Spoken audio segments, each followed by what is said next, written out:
Denpasar Festival 2025 melakukan pengolahan sampah berbasis sumber. Bagaimana informasi selengkapnya? Berikut jurnalis Kompas TV Putu Farah dan juru kamera Komang Suarbawo akan menyajikannya untuk Anda. Halo saudara, Denpasar Festival 2025 resmi digelar sejak tanggal 20 hingga 23 Desember. Nah, saat ini digelarnya di titik 0 Kota Denpasar dan bertemakan Mulat Sarira yang artinya introspeksi diri. Saat ini saudara yang menjadi menarik adalah Denpasar Festival kali ini dilaksanakan berhimpitan dengan wacana penutupan TPA Suwung. Dan saat ini kita akan langsung menanyakan bagaimana sih pengelolaan sampah di Denpasar Festival, karena Denpasar Festival ini mendatangkan puluhan ribu pengunjung setiap tahunnya. Dan saat ini saya sudah bersama dengan Bapak An Agung Ngurah.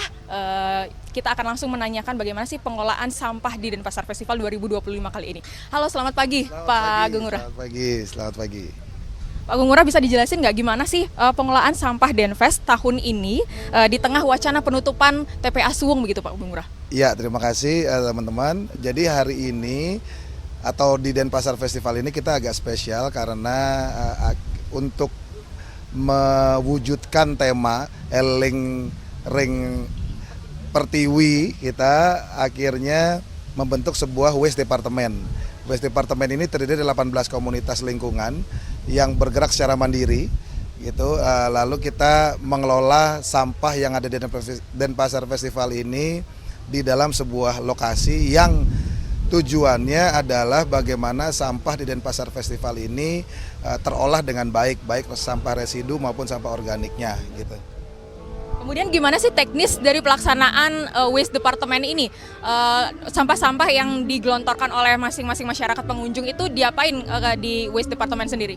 Baik, jadi sampah anorganik nanti kita akan ada tim dari komunitas-komunitas itu yang akan melakukan proses selanjutnya. Ya, salah satunya di belakang saya ini kita akan press, mengecil. Jadi volume sampah mungkin berapa nih, 40 karung ini, ada 40 karung, 30 karung itu hanya menjadi volume mungkin 80 kali 70-an lah, seperti teman-teman lihat di sini. Jadi begitu dia mengecil prosesnya, secara mobilisasinya lebih gampang ke titik pengolahan kita yang memang dipunyai oleh teman-teman komunitas ini. Lalu sampah organik kita langsung olah di sini. Ada beberapa hal yang kita lakukan, ada kita olah menjadi bahan makanannya maggot, lalu ada komposter, lalu sisanya akan kita masukkan ke tebo modern yang sudah kita kosongkan sebelum Denpasar Festival. Ada sekitar 20 tebo modern yang ada di lapangan Puputan ini.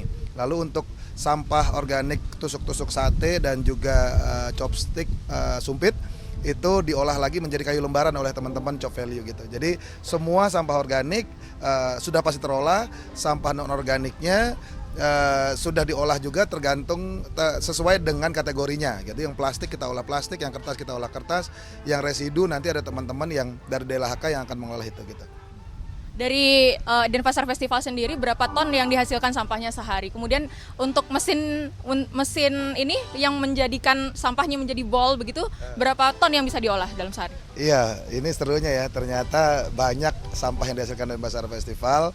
Jadi hari pertama saja yang ya lumayan gak terlalu rame itu 1,1 ton ya. 1,1 ton sudah kita berhasil ringkes menjadi hanya 3 bal saja gitu. Lalu yang kedua itu lebih besar lagi karena pengunjungnya lebih rame, 1,5 1,6 ton.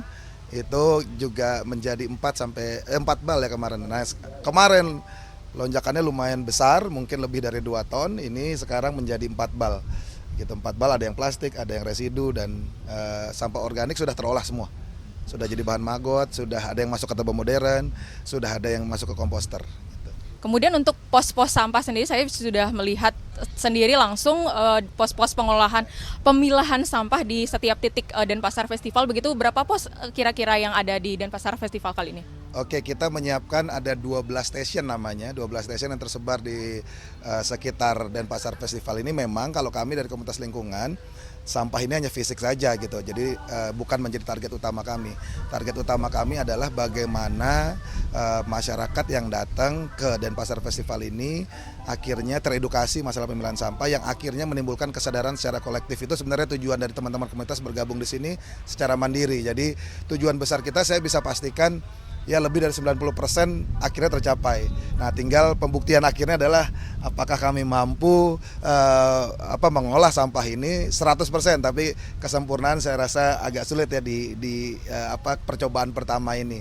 Paling tidak, kalaupun kami kalah tanda kutip ya dalam sebuah konsep yang zero waste ini, kami yakin kami merasa terhormat kalah dalam medan perang gitu kali ya. Itu kali ya. Siap.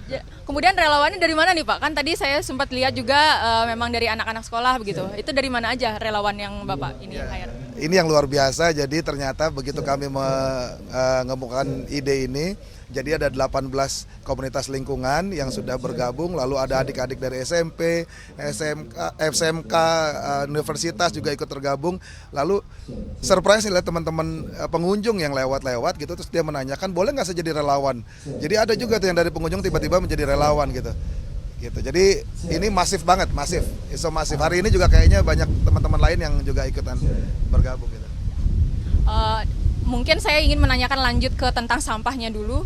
Sampahnya ini nanti yang sudah menjadi bol ini akan dibawa kemana Pak? Ya, jadi kalau untuk sampah yang sudah terbol ini ada satu komunitas lingkungan yang namanya Mang Adi Bali.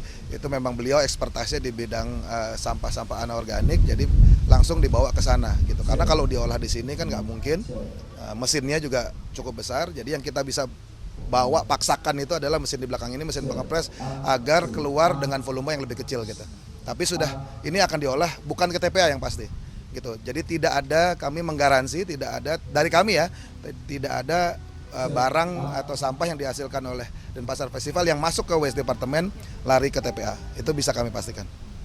Kemudian untuk kendalanya apakah ada sesuatu rintangan yang memang Bapak Ngurah alami dalam Waste Department ini dalam pengolahan sampah? Seru pertanyaannya. Jadi memang ya karena ini pertama kali kita coba ya, seperti yang tadi saya bilang, lebih baik kita merasa terhormat kalah di medan perang. Ya memang ternyata ada sekian kecil orang-orang atau yang datang itu memang belum mengerti pentingnya memilah sampah, karena satu-satunya solusi dari masalah ini selesai, sampah itu terpilah. Kenapa? Karena begitu dia terpilah itu semua jenis-jenis sampah ini ada proses sendiri-sendiri gitu. Ketika dia digabung dia nggak bisa. Nah ini banyak kendala di lapangan yang orang belum mengerti pentingnya memilah itu. Itu aja sebenarnya sih. Tapi kecil banget jumlahnya. Makanya saya bilang tadi 90% saya berani menggaransi orang sudah mau dan menikmati memilah. Karena memang kita sekarang ketika mau menimbulkan kesadaran kolektif itu, yang kita mau lakukan adalah bagaimana mereka mengalami itu. Makanya kita 12 station itu cukup kenceng gitu, Pak, kalau sampah ini ke sini, sampah ini ke sini gitu. Jadi ada penjaga masing-masing posnya yang dibagi menjadi 3 shift di dalam 12 jam kerja itu. Pesan terakhirnya mungkin Pak, bahwa cara pengolahan sampah di Denpasar Festival ini agar bisa ditiru begitu untuk event-event di kota-kota lain di Bali begitu. Ada nggak pesan-pesannya? Ya, harapan kami ini menginspirasi rekan-rekan lain, tidak harus melalui kami, karena kemarin juga beberapa event datang ke kami menanyakan apakah kami bisa terjun di sana. Saya bilang bukan kami ini bukan pekerja gini. Kami ini terkumpul bergabung karena kesadaran. Teman-teman juga bisa ngelakuin, lihat polanya, lihat caranya. Kalau perlu supervisi kami mau. Jadi harapan kami malah semua daerah membentuk Waste Department seperti ini, sehingga siapapun sebenarnya bisa melakukan. Buktinya ini yang terlibat kan adik-adik SMP, itu yang tadinya tidak paham gitu. Tapi begitu dia terlibat di kita kasih edukasi sebentar saja mereka paham gitu.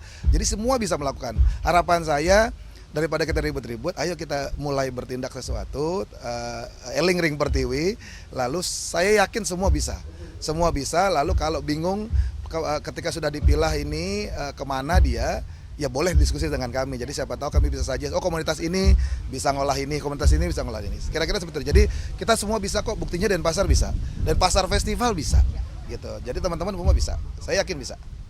Baik, siap. Menarik sekali Pak Agung Ngurah, terima kasih Bapak ya. Ya. Baik saudara, itu dia tadi kita sudah dengarkan statement dari Bapak Agung Ngurah. Kita langsung mengetahui bagaimana pengolahan sampah di Denpasar Festival 2025 kali ini yang memang berhimpitan dengan wacana penutupan TPA Suwung.